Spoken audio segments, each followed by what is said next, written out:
তিনি যুগাবতার, সেই যুগাবতার শ্রীরামকৃষ্ণ পরমহংসদেবের ১৯০তম জন্মজয়ন্তী আজ। এই জন্মতিথি উৎসব উপলক্ষে ভোর থেকেই ভক্ত সমাগমে ভরপুর বেলুড় মঠ। ভোর ৪:৩০ মঙ্গল আরতি শুরু হয়েছিল। এরপর ভোর ৪:৪০ হয় বেদপাঠ ও স্তব গান। ভোর ৫:৩০ থেকে ৬:৩০ পর্যন্ত চলেছে উষা কীর্তন। সকাল ৭টায় শ্রী শ্রী ঠাকুরের বিশেষ পুজো ও হোম আয়োজিত হয়েছে। সকাল ৮টা থেকে ৯টার মধ্যে সভা মণ্ডপে আয়োজিত হয়েছে শ্রী শ্রী রামকৃষ্ণ বন্দনা।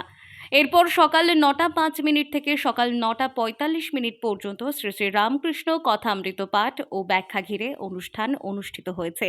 সকাল ৯:৫০ থেকে বেলা ১০:৩০ পর্যন্ত রয়েছে ভক্তিগীতিকে কেন্দ্র করে নানান অনুষ্ঠান। বেলা ১১:২০ থেকে ১২:০৫ পর্যন্ত হবে গীতি আলেখ্য। এছাড়াও রয়েছে অন্যান্য বিশেষ অনুষ্ঠান। এই সমস্ত অনুষ্ঠানগুলি আয়োজিত হয়েছে বেলুড় মঠ মন্দিরের মঠ ও প্রাঙ্গণে। এরপর দুপুর ৩:৫০ ধর্মসভা ও সন্ধ্যায় সন্ধ্যা আরতির মাধ্যমে আজকের এই বিশেষ দিনটি বেলুড় মঠে উদযাপিত হবে। এই অনুষ্ঠান দেখার জন্য দূর দূরান্ত থেকে হাজার হাজার ভক্ত সমাগম হয়েছে বেলুড় মঠে।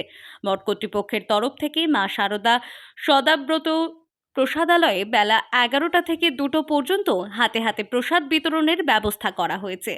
প্রচুর ভক্ত সমাগমে যাতে কোনো অপ্রীতিকর ঘটনা না ঘটে তার জন্য বেলুড় মঠে প্রশাসনিক সব দিক থেকে সতর্কতামূলক ব্যবস্থা নেওয়া হয়েছে। Bureau report, timeless depiction news.